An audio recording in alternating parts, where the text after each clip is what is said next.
Hey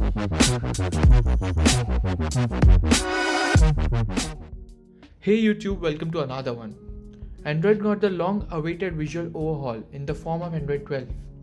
In case you didn't know, Google has switched the naming scheme to numbers. And though build numbers mention S, the name still remains Android 12. Today, we'll walk you through the Android 12 beta program. Well, if you didn't have any idea on how to check out the new Android 12, you have come to the right place. Here we will show you on how to install Android 12 Beta 1 and give you subsequent updates on what will improve over time till final release in the fall. So let's talk about the compatible devices, shall we? Well, obviously all of the Pixel lineup, but from Pixel 3, OnePlus 9 series but no OnePlus R, Oppo Find X3, Mi 11 series and brands like ZTE, TCL and Tecno. I'll put the link in the descriptions of the devices that are eligible.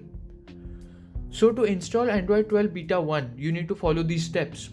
Number 1, backup all your settings and important data. Number 2, click the link in the description and it will redirect you to the Android 12 Beta site and automatically check if your device is eligible. Number 3, click on enroll. Number 4, go to settings and check for updates. You will have an update waiting for you. Now make sure before updating your phone is charged above 30%. Click restart now or restart after 2 depending on your preference. Now let's talk about changes. Now it's obvious that changes are inspired from One UI. They shifted down name of the titles for better reachability on one-handed operations like in the settings apps and other system apps. Everything is more rounded in general and animatious, if that's a word. But these are things that have changed.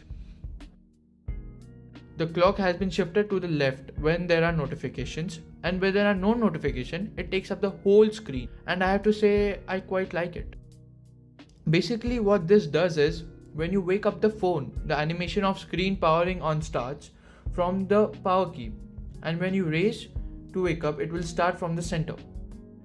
The clock has changed in the same way as the AOD, but the font is thicker, and this might be a niche info, but contact info font has been minimized.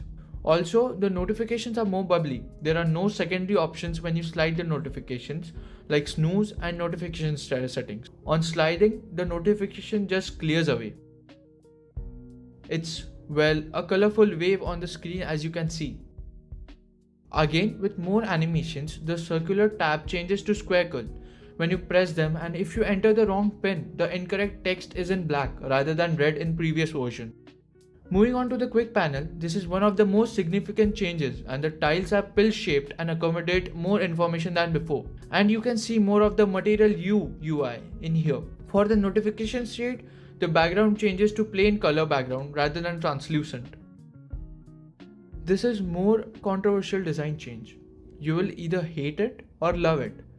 But if you are a normal adult, you will mostly hate it. When you tap a menu, it will show a star effect.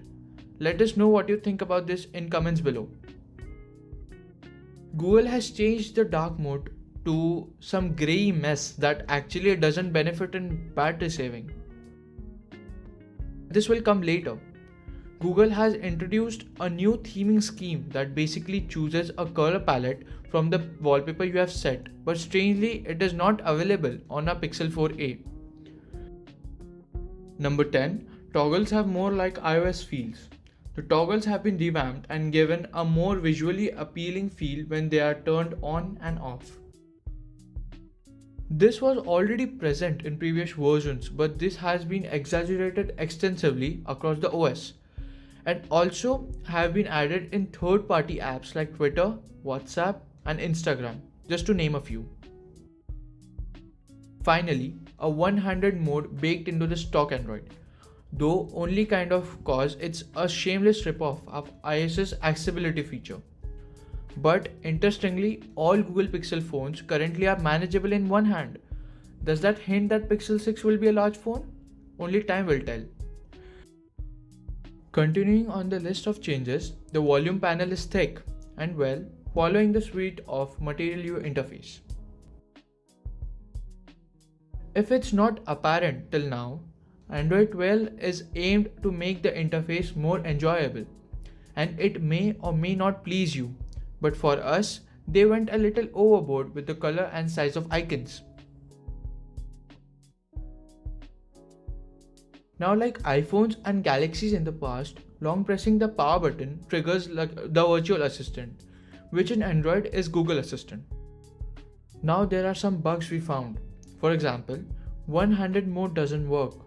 It may or may not work. For example, we couldn't make it work on Instagram. When the quick settings bar is extended, it refuses to go up until you use the back gesture. Well, this might be expected, but battery life is degraded quite a bit. Some elements overlap in the notification sheet with some other. If you are thinking why Samsung isn't included in the beta program, it's because they have their heavily customized custom OS and they run a separate beta program for it. If you check the previous updates, they released their version of Androids 1 month after the final release of Android. Those are all the changes that we found in the first beta of Android 12, and we will keep you updated on subsequent betas and their feature changes. So here I am signing off. Take care and see you in the next one.